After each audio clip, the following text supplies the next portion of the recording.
मेरा नाम सीमा है। मैं अपने माँ बाप की लाडली बेटी थी। मेरे दोनों भाई मुझसे बड़े थे और उनकी शादी हो गई थी। मेरे सीने के दाग जो मिटने का नाम ही नहीं ले रहे हैं, उसी के चलते मैं शादी नहीं करना चाहती थी। पर मेरी माँ नहीं मानी, मेरे पीछे पड़ गईं। वे समझाती, बेटी शादी के बिना एक औरत अधूरी है। शादी के बगैर उसकी जिंदगी जहन्नुम बन जाती है। तू शादी कर ले, तेरे दोनों भाइयों का क्या भरोसा, तुझे कब तक सहारा देंगे। अभी तेरी भाभीियों का मिजाज बढ़िया है, आगे चलकर वे भी तुझे बोझ समझने लगी तो। पर ये दाग, मैं माँ का ध्यान दागों की ओर दिलाते हुए कहती, माँ इन दागों का क्या करूँ मैं, ये तो मिटने का नाम ही नहीं लेते। ऊपर से दहकने लगते हैं समय समय पर, फिर भी आप कहती हैं कि मैं शादी कर लूं। क्या ये दाग छिपे रहेंगे? क्या यह दाग मेरे पति को दिखाई नहीं पड़ेंगे? माँ चुप्पी साध लेती, फिर रोने लगती। बेटी इनका जिक्र मत किया कर, ये दाग हैं तो तेरे सीने पर, मगर जलन मुझे भी देते हैं। तब आप ही बताइए कि इनके रहते मैं कैसे शादी कर लूं। नहीं बेटी, तू शादी जरूर कर, तुझे मेरी कसम, मेरी जिंदगी की यही तमन्ना है। आखिर में मैं हार गई, मैंने शादी के लिए हाँ कर दी और मेरी शादी धूमधाम से हो गई अतुल के साथ। पहली रात को मुझे देखकर अतुल की खुशी का ठिकाना नहीं रहा। अतुल मुझसे कसमें वादे करने लगे, जहान भर की खुशियां लाकर मेरे कदमों में रख देने को बेताब हो उठे। अतुल को खुश देखकर मैं भी खुश हो गई, पर मेरी खुशी कुछ ही पलों की थी। शादी के दूसरे ही दिन जब मैं अतुल की बाहों में थी और वे मुझे चांद तारों की सैर करा रहे थे, अचानक जमीन पर आ गिरे धड़ाम से और करवट बदल ली। मुझे कसमसाहट हुई, क्या बात हुई, क्यों हट गए। मैंने अतुल को अपनी बाहों में भरना चाहा तो अतुल ने झिझक दिया और दूर जा बैठे। क्या बात है, आप नाराज क्यों हो गए? ये दाग कैसे हैं? ओह, मुझे होश आया, मेरी नज़र मेरे सीने पर गई, मैं दहल गई। मैंने उसे दुपट्टे से ढक लिया। कैसे हैं ये दाग? बहुत खराब लग रहे हैं, सारा मूड चौपट कर दिया। किस तरह के हैं ये दाग? मैं अतुल को अपने आगोश में लेते हुए बोली, ये दाग चाय के हैं। चाय के? जी। मैं छोटी थी, यहीं तकरीबन 5 साल की। मेरे सीने पर खौलती हुई चाय गिर गई थी। पूछो मत, मैं तड़प कर रह गई थी। इनका इलाज नहीं हुआ था? इलाज हुआ था और ये तकरीबन ठीक भी हो गए थे। पर क्या, एक दिन इन जख्मों पर मैंने एक क्रीम लगा ली थी, तभी से ये दाग सफ़ेदी में बदल गए। बहुत इलाज करवाया मगर सफ़ेदपन गया ही नहीं। कहीं ये दाग वो दाग तो नहीं जिसका ताल्लुक खून से होता है? ना बाबा ना, वे वाले दाग नहीं हैं जो आप समझ रहे हैं। ये तो जले के निशान हैं। मैं अतुल को अपने आगोश में भरकर चूमने लगी। अतुल भी मुझे प्यार देने लगे। अभी कुछ देर भी हुई थी कि उनका हाथ मेरे सीने पर आ गया। देखकर उनका मूड फिर खराब हो गया। वे दूर हट गए, वे मुझसे दूर रहने लगे। मैं कोशिश करते करते हार गई, वे मेरे करीब नहीं आते। एक ही छत के नीचे हम दोनों अजनबियों की तरह रहने लगे। वे मुझसे नफरत तो नहीं करते थे, पर मोहब्बत भी नहीं। मुझे रुपए पैसे भी देते थे, पर प्यार नहीं। जब भी प्यार देने की कोशिश करती, दूर हट जाते। फिर सुबह मेरे हाथों से चाय भी नहीं लेते। चाय का नाम सुनकर उन्हें मेरे सीने के दाग याद आ जाते, मन उचाट हो जाता। इसी बीच मुझे एहसास हुआ कि मेरे अंदर कोई नन्हा वजूद पनप रहा है। मुझे खुशी हुई, पर अतुल को नहीं। उन्होंने एक फैसला ले लिया था, वह था मुझे तलाक देने का। उन्होंने मेरी कोख में पनप रहे वजूद को तहस नहस करवाना चाहा। मुझे रजामंद करने में पूरी ताकत झोंक दी, पर मैं नहीं मानी और जीती रही उसी वजूद के सहारे। आखिरकार उस वजूद ने दुनिया में आंखें खोली। मेरा सूनापन कम हो गया। मैं उस वजूद से हंसने बोलने लगी, अपने गम को भूलने की कोशिश करने लगी। धीरे धीरे मेरी बेटी मेरी सहेली बन गई। अभी मेरी बेटी 2 साल की हुई थी कि यह हादसा हो गया। मैं अपने मायके में आई हुई थी। मेरे बड़े भाई के लड़के का मुंडन था। अतुल भी आए हुए थे। रात को खाना खाने के बाद अतुल की आदत है पान खाने की। उस रात वे मेरे मोहल्ले की एक पान की दुकान पर पान खाने पहुंचे तो मेरी जिंदगी में मानो कयामत सी आ गई।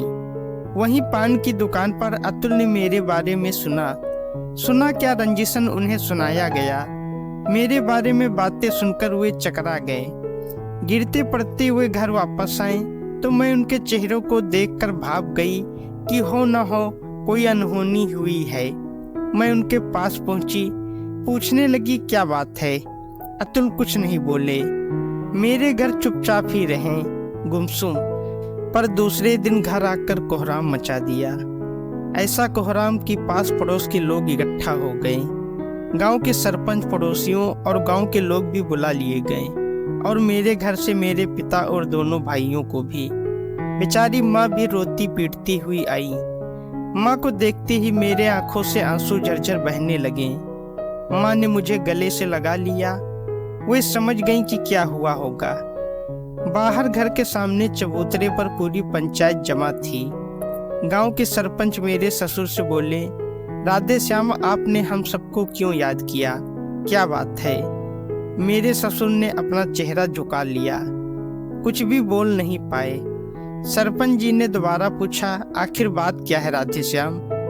मेरे ससुर ने अपना चेहरा धीरे से ऊपर उठाया और अतुल की ओर संकेत किया, इससे पूछिए, पंचायत इसने बुलाई है, मैंने नहीं। अब सरपंच जी ने अतुल से पूछा, अतुल बेटा बात क्या है, क्यों बुलाया है हम लोगों को। अतुल खड़े हुए और बोले, सरपंच जी मेरे साथ धोखा हुआ है, मुझसे झूठ बोला गया है।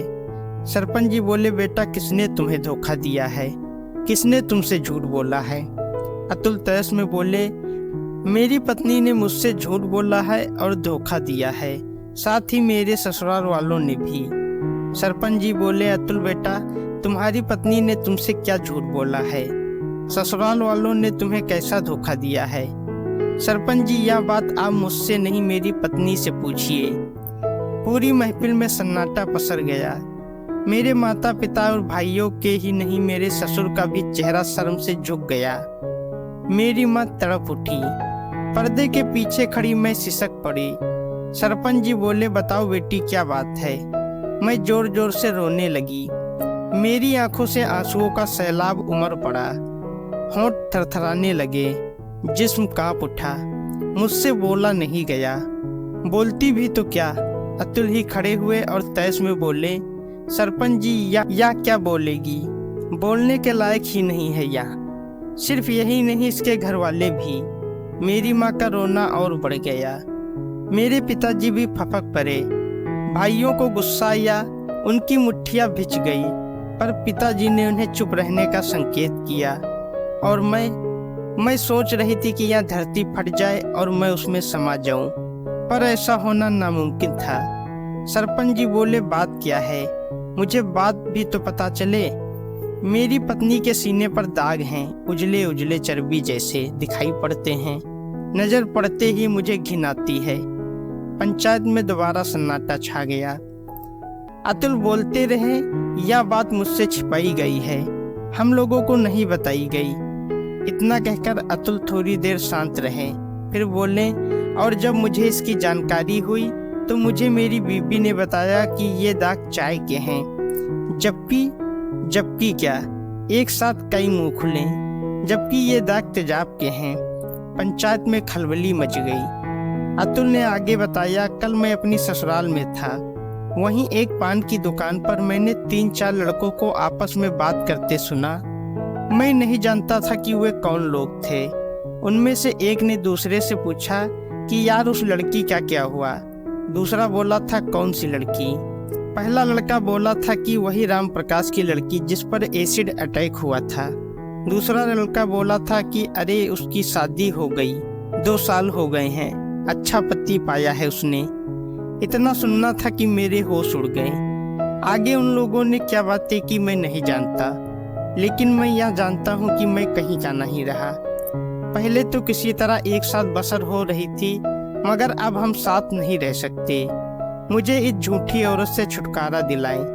अतुल अपनी बात पूरी करके बैठ गए। पंचायत में कानाफूसी होने लगी। थोड़ी देर के बाद सरपंच जी बोले, राम प्रकाश जी, आप कुछ बताएंगे, क्या मामला है? हमें कुछ समझ नहीं आया। एसिड अटैक कब और क्यों? मेरे पिताजी हिम्मत करके खड़े तो हुए, पर थर-थर कांपने लगे। उनसे बोला नहीं गया। माँ ने भी बोलना चाहा, उनसे भी नहीं बोला गया। बस खड़ी खड़ी रोती रही। आखिर में मैं खड़ी हुई। मेरे घर वाले धोखेबाज हैं या नहीं, मैं नहीं कह सकती। हाँ, मैं यह जरूर कह सकती हूँ कि मैं झूठी हूँ। मैंने झूठ बोला है। मुझे साफ साफ बता देना चाहिए था इन दागों के बारे में। मैं बताना चाहती भी थी, मगर मुझे कोई सूरत नजर नहीं आ रही थी। सुन रहे हैं आप? मैं बोली। अतुल ने खड़े होकर बड़े गुस्से में कहा, या और इसके घर वाले इसी तरह लच्छेदार बातों में उलझा देते हैं, झूठ पर झूठ बोलते हैं, झूठे धोखेबाज कहीं के। सरपंच जी बोले, अतुल खामोश रहिए, इज्जत से पेश आइए। अतुल सटपटा कर बैठ गए। सरपंच जी ने मुझसे पूछा, बेटी, दाग का राज क्या है, बताएंगी आप? मैं फफक पड़ी। ऐसा लगा जैसे दाग दहक उठे। जलन पूरे शरीर में दौड़ गई। मैं बोली, मैं उस वक्त 12वीं में पढ़ती थी। एक हिसाब से दुनिया जहान से अनजान थी। मैं गर्ल्स इंटर कॉलेज में रोजाना अपनी चचेरी बहन के साथ पढ़ने जाया करती थी। मेरी चचेरी बहन उसी स्कूल में पढ़ाया करती थी।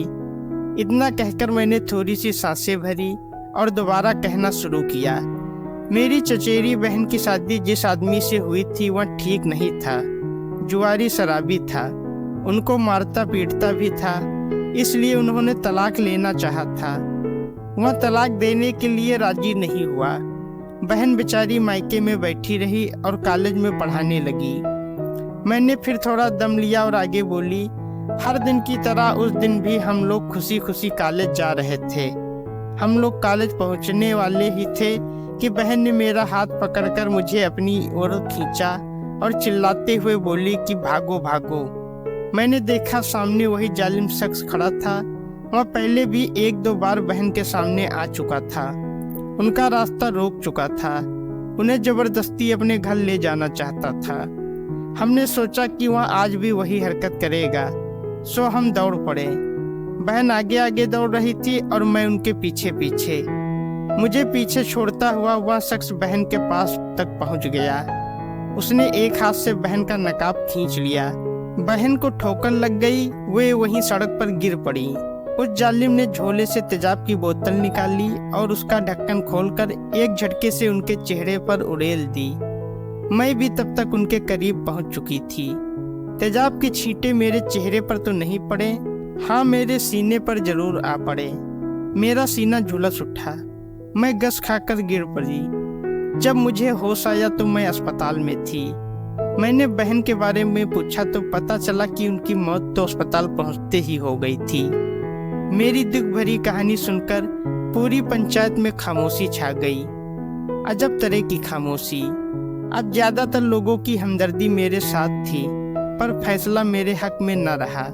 फैसला रहा अतुल के हक में। मेरे घर वालों के सच्चाई छिपाने और मेरे झूठ बोलने की वजह से मेरा तलाक हो गया। मैं अपने घर वालों के साथ मायके चली आई। अतुल ने बच्ची को लेने में कोई दिलचस्पी नहीं दिखाई। यह मेरे लिए अच्छी बात हुई। मैं अपनी बच्ची के बगैर एक पल जिंदा रह भी नहीं पाती। अब मैंने खुद अपनी बच्ची के पालन पोषण की सोच ली थी। दोस्तों, अगर आपको कहानी अच्छी लगी तो वीडियो को लाइक करें, शेयर करें और हमारे चैनल को सब्सक्राइब करें। धन्यवाद।